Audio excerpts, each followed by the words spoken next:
आप देख रहे हैं SNS टीवी। नमस्कार, मैं विशाल पटेल। SNS टीवी में एक बार फिर से आपका स्वागत है। आइए रुक करते हैं कुछ खास खबरों की ओर और दिखाते हैं SNS टीवी की यह खास रिपोर्ट। पश्चिम बंगाल के पूर्व गवर्नर दिवंगत केसरीनाथ त्रिपाठी को श्रद्धांजलि देने रक्षा मंत्री राजनाथ सिंह पहुंचे। उन्होंने सबसे पहले पंडित केसरीनाथ त्रिपाठी की तस्वीर पर फूल चढ़ाए।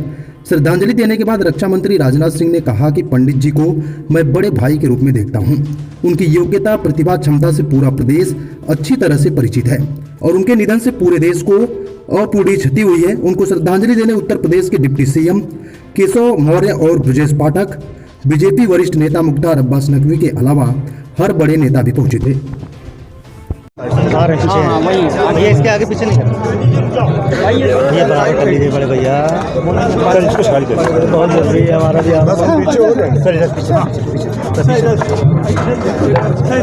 Sir sir sir sir sir आज आप आए हैं, आपने श्रद्धांजलि की है पूर्व गवर्नर पंडित केसरीनाथ त्रिपाठी जी, जिनका काफ़ी योगदान रहा। भारतीय जनता पार्टी के अध्यक्ष भी रहे, 3 बार स्पीकर रहे। आप लोगों ने भी उनके साथ काम किया, किस तरह की कमी आज खल रही है? वैसे मैं उनको पूर्व गवर्नर के रूप में अथवा पूर्व विधानसभा अध्यक्ष के रूप में नहीं देखता, अथवा पूर्व मंत्री के रूप में नहीं, अथवा कोई भारत की राजनीति के एक स्टालवर्ट के रूप में मैं नहीं देखता हूँ। उनको मैं एक बड़े भाई के रूप में सदैव मैंने देखा है और उनके साथ हमारे इसी प्रकार के रिश्ते थे। उनकी योग्यता, प्रतिभा, क्षमता जो मैं समझता हूँ कि कम से कम उत्तर प्रदेश तो अच्छी तरह परिचित है। अब उनके न रहने से एक अपूरणीय क्षति हुई है, इसमें कहीं दो मत नहीं है। आज त्रयोदशा का कार्यक्रम था तो अपनी श्रद्धांजलि अर्पित करने के लिए मैं यहाँ आया था। सर, आप देश के रक्षा मंत्री हैं, हमारा पड़ोसी मुल्क पाकिस्तान है, वहाँ के हालात काफ़ी ख़राब है। वित्तीय आटे के लिए वो मोहताज हो गया है। क्या कहेंगे इन परिस्थिति पे पाकिस्तान जो करता है उसका परिणाम किस तरह भुगत रहा है?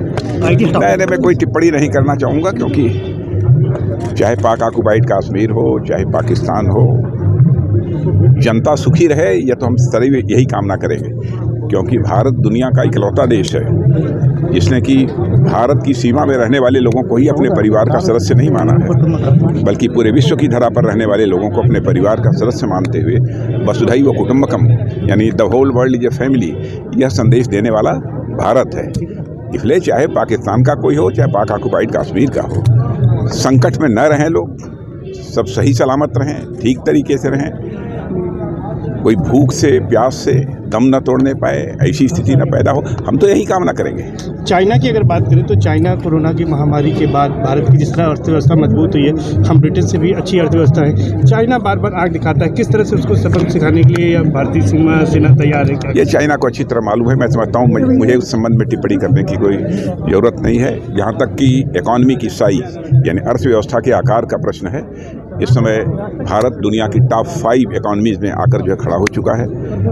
और आपने देखा होगा कि बहुत सारे एक्सपर्ट्स, बहुत सारे आर्थिक मामलों के विशेषज्ञ अब यह मानने लगे हैं कि 2027 आते आते भारत दुनिया के टॉप 3 इकॉनमीज़ में, अर्थव्यवस्थाओं में आकर खड़ा हो जाएगा। और मुझे तो कभी कभी लगता है कि जिस तरीके से हमारे प्रधानमंत्री मोदी के नेतृत्व में भारत आगे बढ़ रहा है, 25 आगे श्रद्धेय केसरीनाथ त्रिपाठी जी की 13वीं संस्कार के अवसर पर हम सब आए हैं। हम सब दुखी हैं और उन्हें उत्तर प्रदेश के 25 करोड़ लोगों की तरफ से श्रद्धांजलि अर्पित करते हैं।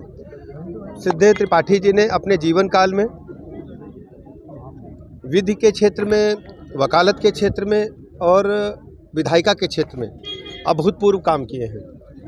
उनकी वाणी, उनकी विद्वता का कोई बराबरी नहीं कर सकता। अपूरणीय क्षति है हम सब के लिए और हम सब